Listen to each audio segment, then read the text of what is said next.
Today's conversation is sponsored by First Generation Capital Partners. I realized it didn't just apply to that one specific scenario. I kind of needed to get a feel for what each person's communication style might be up front, and then just kind of levy expectations before anything happened and kind of have a standard operating procedure for every project.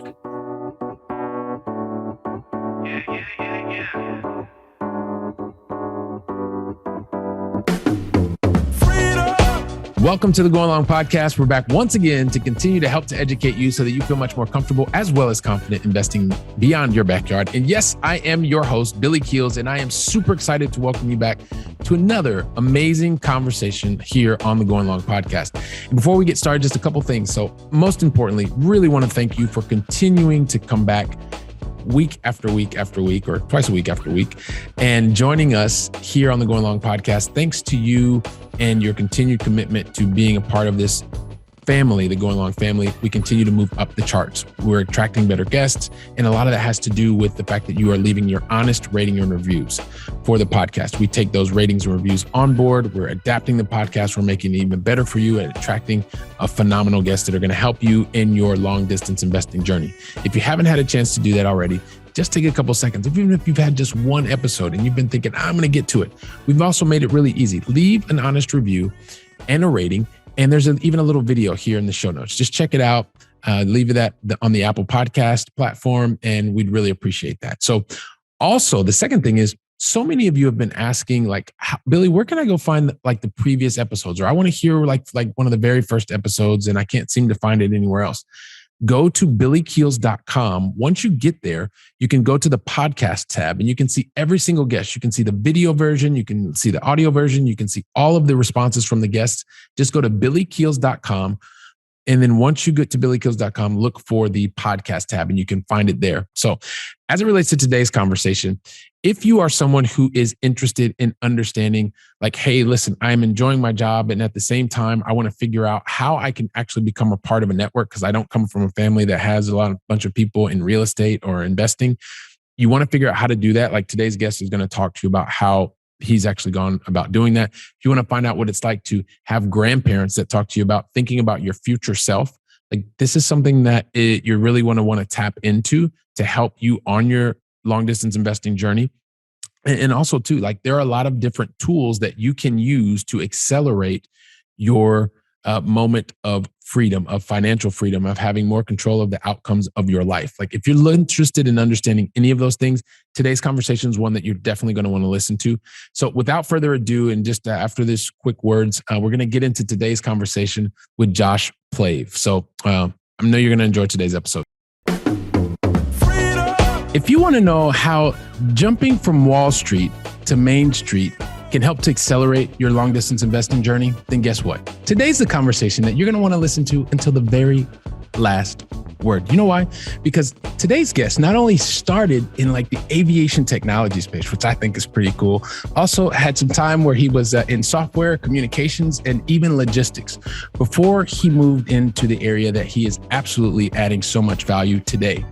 Because today he's helping others to take their retirements from Wall Street to Main Street and be able to have more control over their lives. And it gives me great pleasure to welcome to today's conversation the founder of Walden, Maine, Josh Plave. Josh, welcome to the show, man. Hey, Billy, thanks for having me. Hey, this is going to be a lot of fun, man.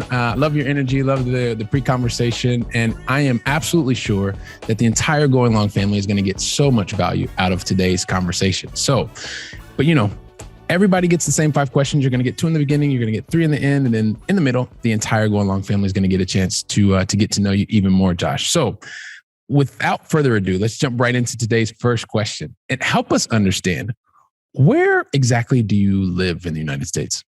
Okay, so I currently live in Charlotte, North Carolina. I actually just moved here. Well, next week it's going to be 1 year. So I just moved from Denver, Colorado, where I was at for 6 years. And, we were planning to have a kid. So we moved out here, and it's also closer to the markets that we take a look at in my business. So it all worked out. We're near family, we're near business. So now we're here. All right. Fantastic. And both of those 2 cities are very close to my heart. So cool. So a big shout out to Charlotte today. And next question, and then we'll get into your backstory, is Help us start out with some positivity, because we love positivity here, Josh. So what's the most positive thing that's happened to you in the last 24 hours? Yeah, this is an easy one for me. We've got a 6-month-old, and it's our first child. And just yesterday was the day that she learned how to wave. So before, she has never waved before, and the entire day she just spent the entire day just going hi. She can parrot us saying hi, so it's crazy. Hey, listen, by the way, everybody, if you weren't watching already and you're only listening to us, you got to make sure that you jump over and see the video version, because the smile on Josh's face as he's waving his hand in the air like his 6-month-old daughter was amazing. So you got to see that. You got to see that. It's one of those proud daddy moments. So Josh, thanks for sharing that with us. It always feels great to start off with some positive things. And yes, enjoy every single moment of when your children are so young, and so every single thing is brand new, because those moments are precious, man. They're precious. Yeah. So one of the other things, and I give myself this impossible task, and I kind of joke about it, right? Because it's impossible to tell your backstory. You've done so many different things, and you are helping so many different people in so many different ways. And I try to do it justice, but in 6 to 8 seconds, it's not going to happen. So could you do us a favor, Josh? Could you tell us your own backstory in your own words? And then also, one of the things I really love for you to share with the Going Long family, or like, talk to us about some of the major decisions that you've made to get to this point in your journey. And then from there, you and I will see where the conversation goes, man. Yeah, absolutely. It's a great approach to it. So in terms of kind of like what's relevant to my multifamily and I guess the retirement aspect of things, I like to go back to kind of how long I've been using these types of accounts. I opened up a Roth IRA when I was 16 years old. My mother and grandfather were both CPAs, so they kind of gave me they instilled this feeling in me that I should really look out for my future self, and I shouldn't just spend money on clothes or whatever was interesting to me at the time. And so just kind of started investing in what I knew. You mentioned I was a part of the aviation industry in the past, so I just kind of invested in a mutual fund that was aerospace oriented, and ultimately just kind of kept on contributing to it and went on from there. Fast forward about 10 years from then, unfortunately, my mother and my grandfather, who I had mentioned, they had both passed away. And what they ultimately were kind enough to do was to leave my sisters and I with just specifically their retirement accounts. And it wasn't like a life-changing amount of money, but it was enough that I needed to make sure that I was really going to be a good steward of everything that, they had really worked for, and made sure that they were trying to set up for themselves if they could live, further into the future. But I wanted to make sure that it was going to support myself and my future children. And I didn't really just blow it on the first thing that seemed interesting and like a get rich quick scheme. So at the time I was working in logistics, and I knew for a long time that I wanted to shift over to real estate. And so I kind of used the opportunity to really start one of those, self-taught curriculums and really just dive into everything. It's what a lot of entrepreneurs and real estate folks do. Listen to all the podcasts, read the books, went to the meetups, did everything I possibly could. And ultimately realized that there was a central theme that kept on popping up with everybody. And, everyone would say, I wish one day I could syndicate. Yeah, I want to go 2 units, 4 units, 8 units, 16. Someday I'd love to syndicate. And so I kept hearing this word pop up. And so I knew, originally, I think a lot of people get involved in real estate. They go, hey, well, I see it on TV. I'm going to go flip a house. Maybe they learn about wholesaling. Maybe I'll wholesale. And so I was looking into those things and eventually found multifamily. I realized that once you build a team, it's really no more difficult than executing just by yourself on a single family home. So I felt comfortable with it, understood the numbers because I have a deep understanding of long Excel spreadsheets and big data. So it just fit my skill set and dove straight into that.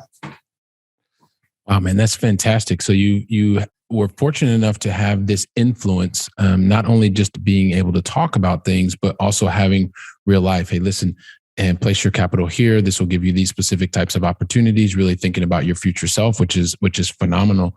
And then also it sounds like you were able to mix in that corporate experience, get some of that, what I like to say is really good training, insight, and then also had the wherewithal to decide, hey, look, like maybe I don't want to keep doing this forever. And you've been able to then hear these buzzwords that kept coming up over and over. I wish I could. And if I had time, in syndication and syndication and syndication, and then being able to tie it in something that you started at 16 years old with what you're doing today. I think it's fantastic. Now, there are two kind of questions that come to the top of my mind, and maybe something that I didn't talk about in the beginning is that I know that you have specifically, although today you live in North Carolina and previously you were in Colorado, that the way that you work today, you actually are I think it's at least 6 different states that you are working in, or five or six different states, if my math is correct, or our background checks are correct. So I would love for you to tell me, right? Because one of the things, and we talk about this all the time, people always think, hey, you got to if you live in Charlotte, invest in Charlotte. If you live in Denver, invest in Denver. And I fundamentally don't believe that. And I know that, well, I guess you could do that, but there are also other options, and you've gone out and you've done that. I'm just curious, as to why you decided to include a long distance investing, meaning investing in a place that is not in your backyard, as part of what you do to be able to add value for not just yourself, but also for others.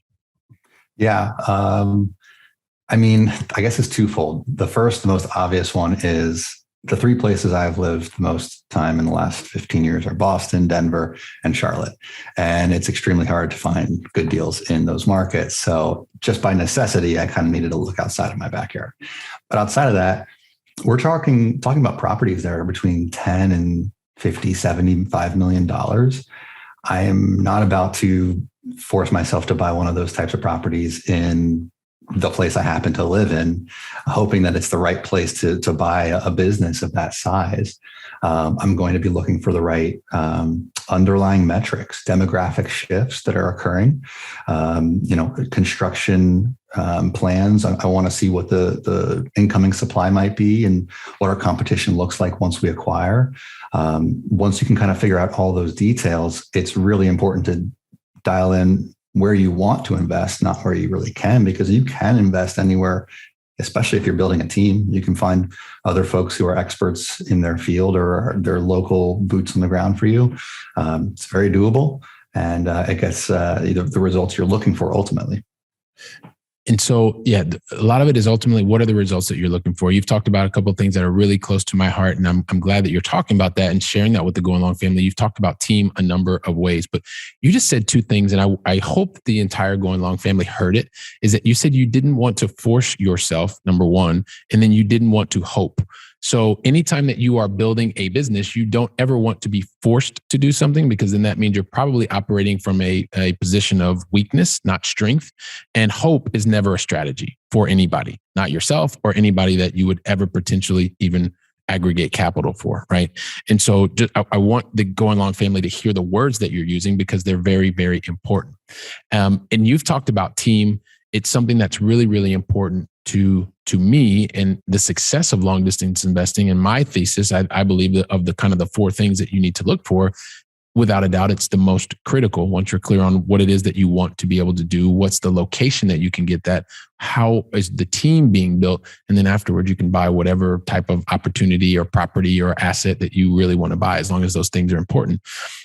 I'd love to draw from your experience here, just as it relates to team and the importance of team to be able to create success. How do you go about doing that when you're looking to build a team? And then after that, I want to pivot into the other space of the self-directed stuff. Yeah.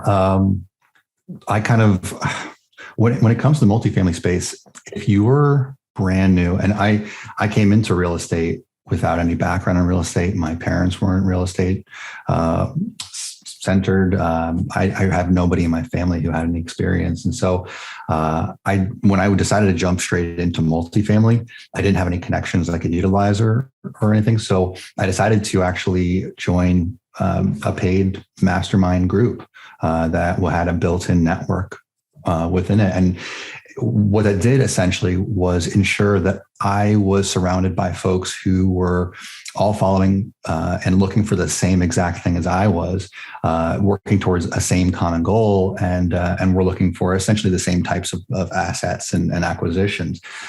So in that, I was able to network and find the people who, there are many different roles you can have within your team, and we're looking for the people within, who have, they have personality trait A, they've got expertise, expertise B, whatever it is, they fill the team out, and you can build it from there based on, I mean, I have different teams for certain markets and, another one for a different market. So once you do that, you're good to go. And so when you put yourself in the position for success, right? Because, and I'm very similar to you, Josh, like I don't come from a family, like I was never surrounded by anyone that knew anything about real estate at all. Maybe one or two business owners, but no one that had ever been involved in real estate. And there is a real gem in what you just shared with us, which it talks about, hey, listen, if you're not surrounded by someone, that doesn't mean that you can't do it. It just means you're going to have to make certain choices that maybe other people who grew up speaking about real estate at the family table, well, you got to do something differently. And so being really clear, going back to what we were talking about at the beginning, if you're clear on what it is that you want, then you go to the location where you can find it. For you, that happened to be a paid mastermind. And that is absolutely a great place for you to be surrounded by other people. At the same time, you have to be very intentional about the action that you take in order to begin to get the results that you're getting. Would you agree with that? Oh, 100%. If you're not driven every single day and you're not dialed into exactly what you're trying to do, there's a high chance for failure. Yeah. Definitely a high chance, a much higher chance than those who are not doing the same. Let's pivot a little bit because I want to talk about this specific space. And it's one of the things that also want the Going Long family to understand. The long distance investing thesis, as we put it together, you can do it a lot of different ways. You can do it actively, you can do it passively. But in order to do it successfully, not only do you need to be clear on like kind of why you want to do it, but you need to be clear on the different tools that can help you to get there. One of the tools that you like to focus on and have a great expertise is in the area of let's say the qualified retirement plans, and then specifically in the self-directed IRA. It's something that we have talked about in the past, but we haven't talked about it in a while. But maybe give us your definition of what the self-directed IRA is and how it could be a potentially really powerful tool for someone who is looking to accelerate their long-distance investing journey. Yeah, absolutely. Typically, most investors who are looking to use a self-directed IRA are ones who have an old retirement account. It could be an old 401k or IRA. And what they can do with that is, there's really no limitation on what you can invest on or invest in with those types of accounts. The only restrictions are what you really can't. There's small categories like collectibles, art, jewelry, cars, life insurance policies. And it's not a huge list of things you can't invest in. So really anything you see fit as a proper, a decent investment for your retirement plan is available to you. So you just need to kind of have your funds held at a custodian who allows for alternative asset classes. Most, that we hold our capital at, they're going to be looking at equity markets, and they won't facilitate these types of transactions. So you ultimately would end up moving the money to a self-directed IRA custodian who can help you invest in whatever you want, whether it's passively investing in multifamily or cryptocurrency, whatever it is. Fantastic. So there's a bunch of different things, and I appreciate you talking about kind of who are the different players, right? Because when you have a qualified plan, then it must go to some type of custodian. Typically, that custodian is focused on, as you talked about, equities, which is really, let's just kind of keep it real simple for people, like the stock market, mutual funds, stock markets, the stock market, these types of things. And what it sounds to me like, and just love your confirmation, with a self-directed IRA, you're also working with a custodian. And rather than the custodian saying that you can only invest in stocks, bonds, and mutual funds, they say, hey, listen, you can invest in that stuff as well as other things like cryptocurrency, as well as things like real estate, et cetera, et cetera, et cetera. Although you mentioned that there are some things that you cannot invest in. Yeah, correct? Absolutely. Also, too, are there certain people that you can invest with and certain people that you can't invest with as it relates to the self-directed IRAs? Yeah. So these are called disqualified people. And the tricky thing is you are the first disqualified person surrounding retirement plans. So like if I'm an active partner in a multifamily property, I cannot use my retirement fund to invest in my own property because they don't want you to be able to impart any kind of benefit to your retirement plan, and they don't want your retirement plan helping you out. The example I like to use is, let's just say you're buying a single family home, and you buy it with your retirement plan. If you were to rent it to yourself, you could do one of two things. You could either rent it to yourself for $1 and you can get a huge benefit from that yourself, or you could rent it to yourself for $100,000 a year and really pump up your retirement account. So they're trying to avoid things like that. And then taking it a step further, it's really just you cannot invest and do the same thing with any kind of linear ascendants or descendants. So we're talking parents, grandparents, children, grandchildren, things of that nature. Okay, fantastic. So it's one of these things that the retirement plan is for once you're retired. So you shouldn't be able to benefit during the time that you're working or at any time. And then also linear, when you talk about your parents, your grandparents, your children or grandchildren, what if I wanted to invest with a cousin of mine or a brother and sister? And this is just an example, right? Obviously people, when you decide to move this way, you want to reach out to someone who is an expert in this area, someone like Josh, but I'm just asking just for kind of conceptual knowledge. Yeah. Cousins, aunts, uncles, brothers, sisters, they're all perfectly fine. Okay. All right. Sounds great. Speaking of which, right? And so there's this other thing that self-directed IRAs, because of when we're talking about these things right now, there's a lot of questions about, hey, can you do this? Can you do that?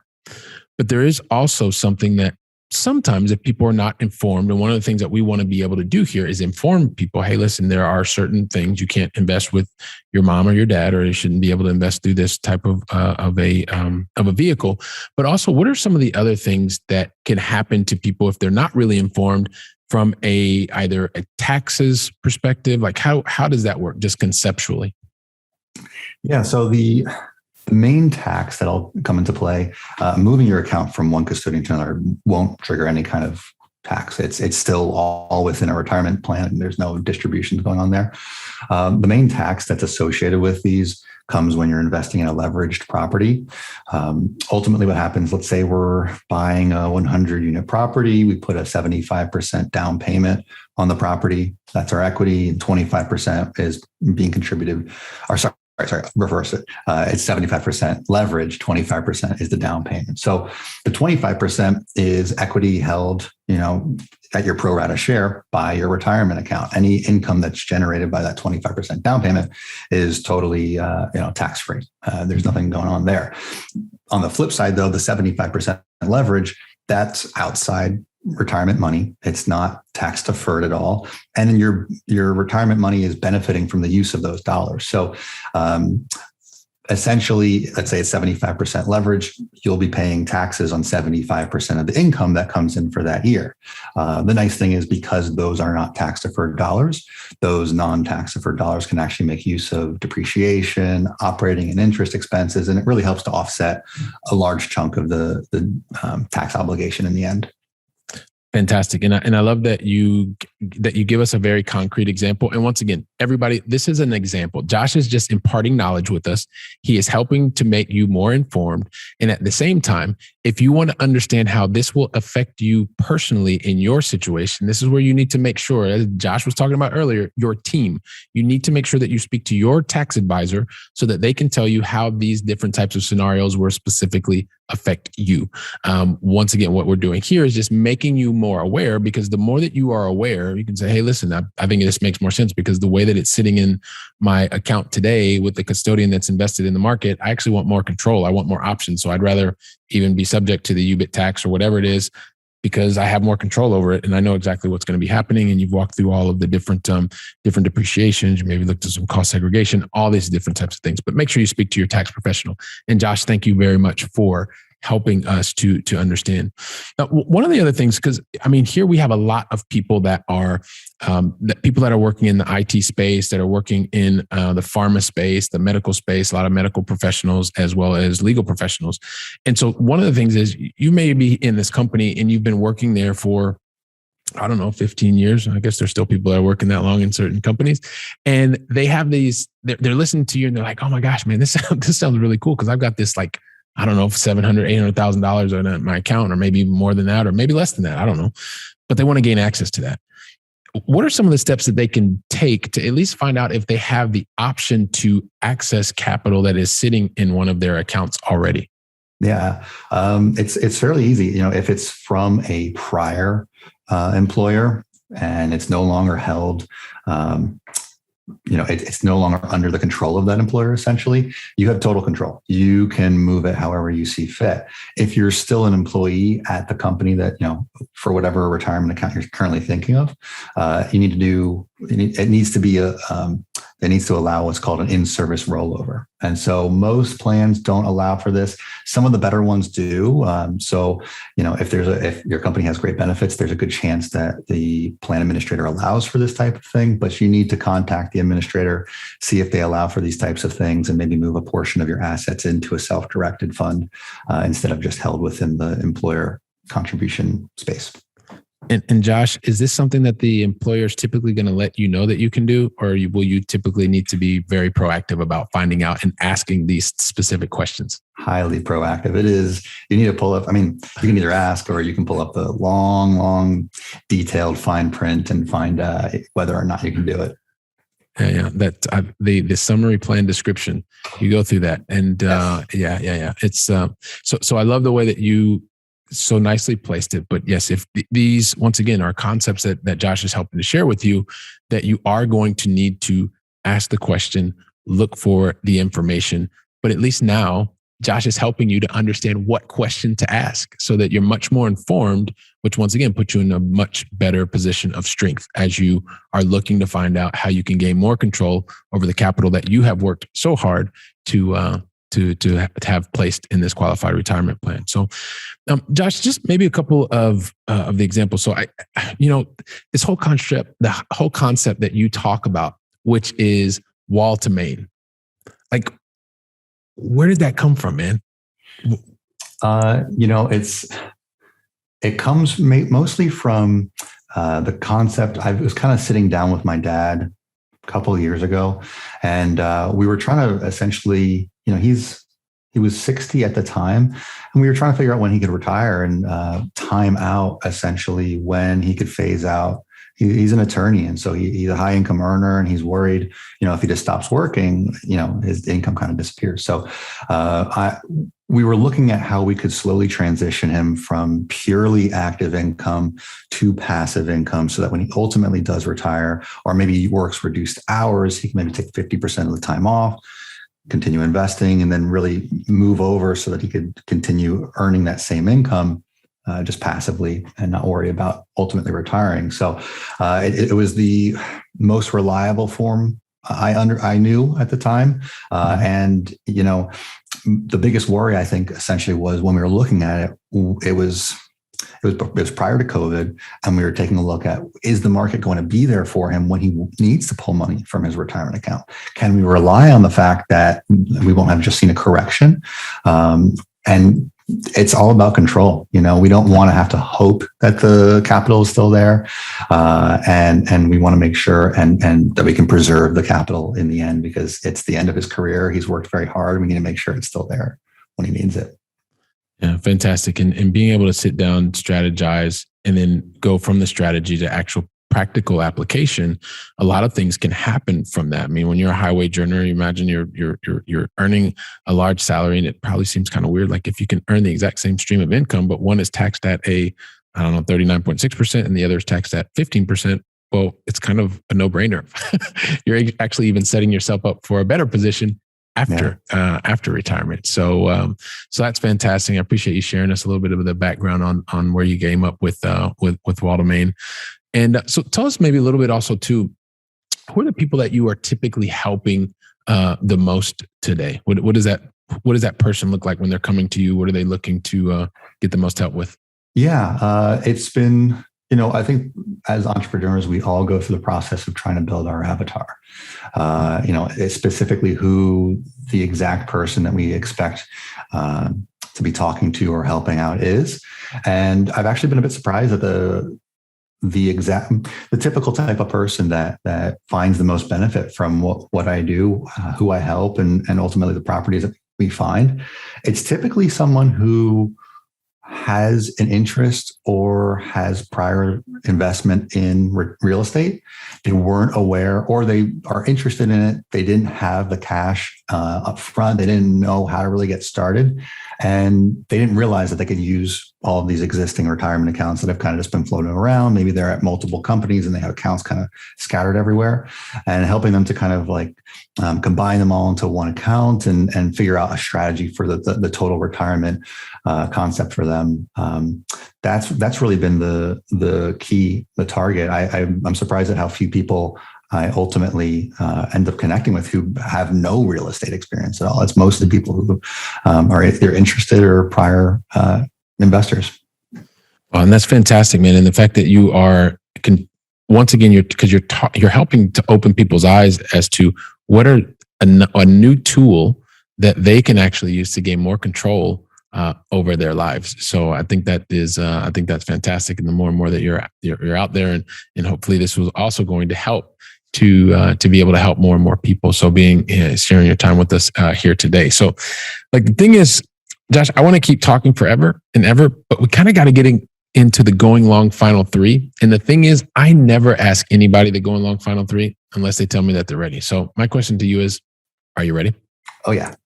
I knew you would be, man. I mean, I could just tell. And everybody watch the video version. You can see he's ready. He's ready for this. So listen, the thing is, we started with you over on that side of the pond, so west of me here. And now I'd like for you to travel east on this side of the pond where I am here in Spain, in Europe. Help to share with us, what is your favorite European city that you've either visited or is still on your bucket list to visit? Yeah. Let's see. So if we're talking about specific cities, not like a small town or anything, I would go with Copenhagen. I was so impressed. When I flew in, it was the first time I ever felt short. Anyone, man, woman who was over 16 years old, taller than I was. But yeah, I was just I'm a bit of an infrastructure nerd. And so I was very impressed with, the bike lanes, the bike super highways, the Øresund bridge that goes from Malmo over to Copenhagen. Just the focus they placed on kind of incorporating modern infrastructure and architecture into their historic city and the vibe of the entire place. Was very impressive. Yeah, Copenhagen is a very, very, very nice city. So we get another vote for Copenhagen, especially in the summertime. I really like it there in the summertime. It's fantastic. So appreciate that. And then, question number two. It's always one of these questions that I usually get all nervous before asking stuff because it's about sharing your knowledge with us. And it's one of these things that I recognize from having benefited from being in touch with many really successful people. And one of the things that I've always noticed about successful people, and you are a very successful person, Josh, is that really successful people get there because they become successful because they typically don't make any mistakes. They just get there all the way to did I just say that again? I think I said it again. I think that's by design. I do that all the time. It's an inside joke here with me and the Going Long family. But the reality is kind of a joke, but not really. People that are successful, they are just like everybody else. Actually, they are probably, they do things, they make a lot more mistakes than most people, a whole lot more mistakes. But the reality is that people that are very successful, they do one thing very, very differently. And I know that you do this one thing very differently as well. And I would love for you to share with the Going Long family today, not the mistakes that you've made or the mistake, if you can think of one time, but it's more, what is the lesson that you've learned from that mistake? Because the most successful people typically stop. They make the mistakes over and over and over, but they learn from the mistakes so that they don't repeat the exact same mistake moving forward. So what's the one lesson that you know that the Going Long family really needs to hear today and that you want to share with us? Yeah. When I first started in real estate, as I went to build up my multifamily operation, I knew it would take some time to actually get it into effect. And so what I ultimately did was I started with private money lending. And so I was lending out my capital to, in Boston, to fix and flippers who, they take an old dilapidated home and split it into 3 different condos and then sell it on the market. So when I when I lent out the funds, it was a 12-month note. Ultimately, communication just fell apart. I never really heard what was going on with the project. The only time I actually was able to kind of check in on it was when I was visiting my friends back in Boston. I would go visit. I would be able to, actually talk with the networker, with the operator, and go check on the property itself. But I was really not hearing back from them. Fast forward, the 12-month note ended up lasting 29 months. And it ultimately was it was a nightmare in terms of just negotiation of what, the default rate was going to be on the note. So, the lesson that I ultimately learned from that and through it, and I had to kind of improve as the time went on, because I had an extra 17 months to perfect it, with this guy, was just a real intent on be intentional about the communication style that you plan to enforce up front. Don't kind of leave it to chance. There are so many different communication styles that people employ. Some people are very laid back. Some people need to stay on top of things. And I think in a position, at least when I was lending out capital, it was multiple six figures that we had, with this guy. Because that was at a higher risk for me, I needed to be much more intentional about what I needed to hear, when I needed to hear it, and what if there was any repercussion if I wasn't. So as I kind of improved that, and I realized it didn't just apply to that one specific scenario, I kind of needed to get a feel for what each person's communication style might be up front, and then just kind of levy expectations before anything happened, and kind of have a standard operating procedure for every project. Fantastic. So you took that, what could have been perceived as a negative situation. Now you have then taken that, and it helped you in the way that you are communicating, learning what is the right style, but doing that up front rather than doing it after the fact. Yeah, absolutely. Okay, fantastic. Well, I appreciate you sharing that platinum experience with us so that we can continue to be better and do that faster. So thank you very much for that. And then I can't even believe it's already the last question, man. Josh, this goes by super fast, super fast. Yeah. But I always love for you to share with us, what is the way that we can increase our knowledge base? So what is the one book that you would recommend to the Going Long family? Yeah. So especially for those who are entrepreneurial, they have an entrepreneurial mind. And the book that spoke the most to me in the last year or two has been Blue Ocean Strategy. It was one that it focuses on not competing in the same space. Every toothpaste company competes for the same market space. There's nothing new about introducing a new toothpaste. You're competing for the same customers. But when you introduce a company like Cirque du Soleil, who combines both theater, drama, circus, ballet, performative arts, you're bringing together multiple audiences into one new product. You can potentially do it at a low cost as well. And as you do that, you're able to open up what's called a blue ocean. It's one that hasn't been attacked. There's not blood in the water. It's not a red ocean. It's blue ocean. It's open for you and only you, because you created this space. And ultimately, it gives you more potential. And so as an entrepreneur, it really started making me think about what I could target, who I could, help the most, who has been the most forgotten as an investor. So it ultimately helped me kind of target and, realign what I needed to do with Walter Main and figure out who I should be helping.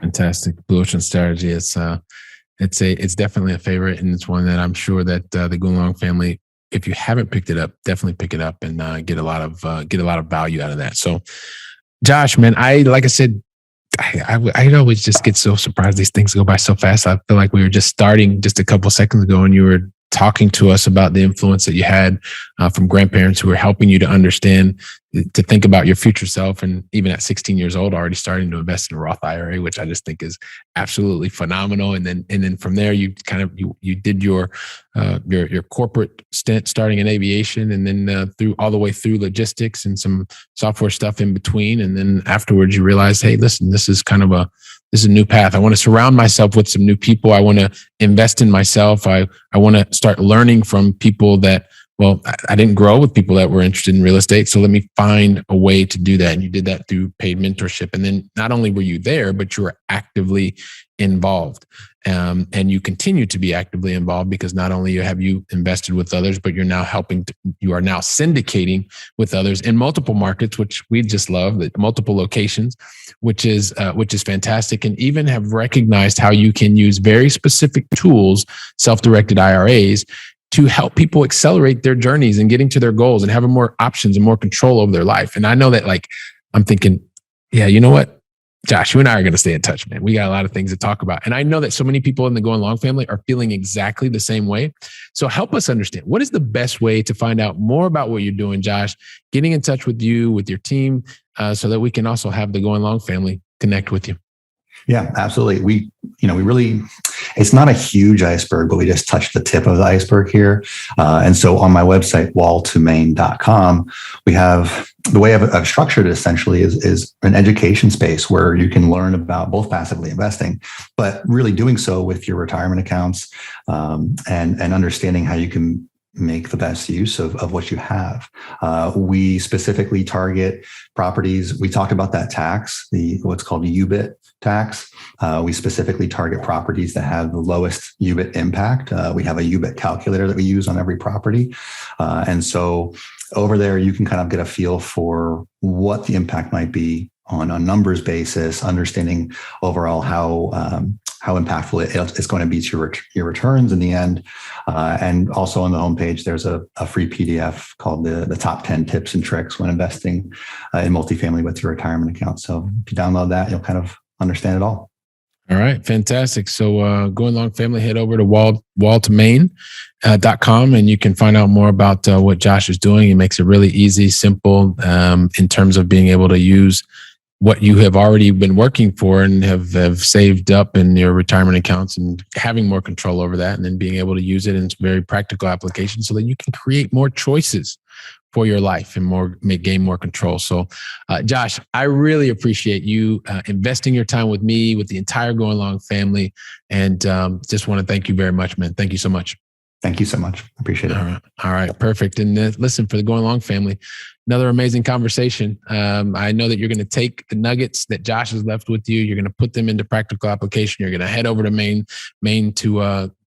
Wall to Main, and check him out and the things that he has going on there. So I know that I'm looking forward to welcoming you back on the very next conversation. So until then, go out and make it a great day. And thank you very much.